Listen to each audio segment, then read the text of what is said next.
The desert stretched endlessly in every direction, a vast sea of sand that erased paths as quickly as it revealed them. By day, the sun pressed down with relentless force, bending the air and draining strength from every step. By night, the world fell into a silence so complete it felt alive, as if the desert itself were listening. In that boundless emptiness walked a young boy named Noel, his footsteps slow, his body tired, and his heart heavy with uncertainty. Only days earlier, Noel had not been alone. He had set out with a group of travelers, all drawn by stories of a distant place known as the City of Lights. It was said that those who reached it would find clarity, purpose, and a chance to begin again. To Noel, the city represented more than a destination. It was a promise that his efforts, his struggles, and his persistence would finally mean something. With companions beside him, the journey had felt possible, even exciting. But the desert does not care about hopes or promises. Without warning, the sky darkened, and a sandstorm rose like a living wall. Wind howled through the dunes, blinding and disorienting everyone in its path. The ground vanished beneath swirling sand. Shouts were swallowed by the storm, and shapes dissolved into chaos. When silence finally returned, the world looked unfamiliar. Noel stood alone, surrounded by endless dunes that offered no sense of direction. His compass was gone, his water lost, and the confidence he once carried had faded with the storm. As the sun slipped below the horizon, the heat loosened its grip, and fear quietly took its place. Noel walked until his legs trembled and his thoughts blurred, then collapsed onto the cooling sand. Above him, the sky darkened, and one by one, stars appeared, sharp and brilliant against the blackness. He stared at them, feeling smaller than he ever had before. In a voice barely louder than the wind, he whispered that he wished he had a map, something to tell him where to go, something to prove he was not already lost beyond saving. "You already do," a calm voice replied. Startled, Noel turned and saw an old man standing nearby. His robe was pale and simple, glowing faintly in the moonlight, as if it reflected the sky itself. His face bore the lines of many years, yet his eyes were steady and kind, filled with the quiet confidence of someone who had walked many roads and survived getting lost on most of them. "Who are you?" Noel asked, unsure whether fear or relief filled his voice. "Just a wanderer," the man said gently. "Like you." The old man sat beside Noel and pointed toward the sky. "Look at the stars," he said. "They are not only lights, they are stories, lessons, and reminders, waiting patiently for those who remember to look up." Noel frowned. "I don't know how to read them," he admitted. "That is all right," the man replied.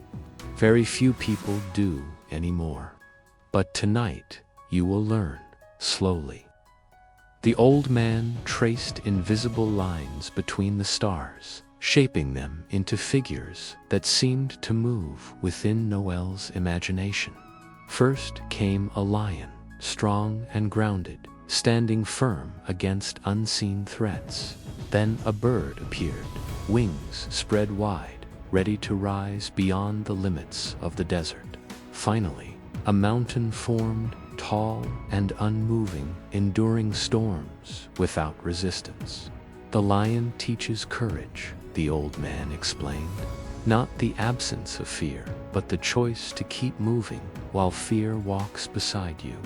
The bird teaches hope, the belief that there is something more beyond what you can see right now.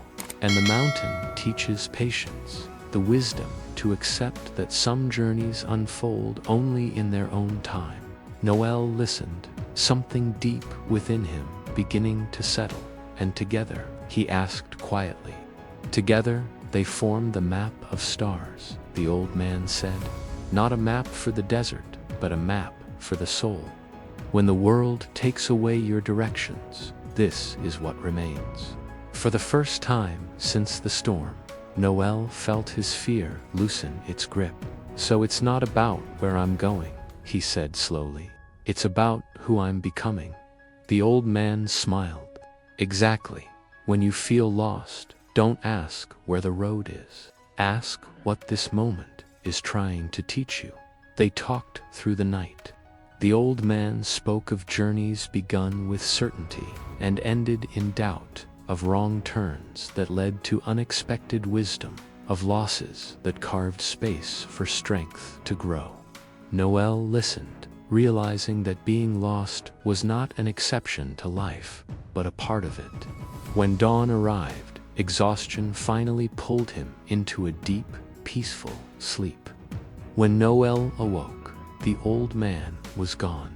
For a moment, he wondered if the meeting had been a dream. Then he noticed the sand beside him, marked with careful lines, forming the same shapes he had seen in the sky. The map remained. With renewed strength, Noel stood and followed the pattern, trusting the lessons it represented. He walked with courage when fear returned. He carried hope when the horizon looked empty. He practiced patience when progress felt slow. Days later, tired but transformed, he reached the City of Lights. Standing at its gates, Noel understood the truth. The city had not changed him. The journey had. Years later, Noel returned to the desert as a guide.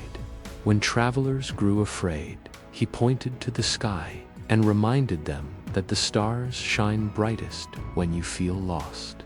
And when they asked where he learned that, he would smile and say that a wanderer once showed him the way. Sometimes life takes away your map so you can learn to trust your stars. Being lost is not failure. It is an invitation to listen, to grow, and to find your way from within. And don't forget to like, share, and subscribe for more inspiring English stories only on English Life Tales.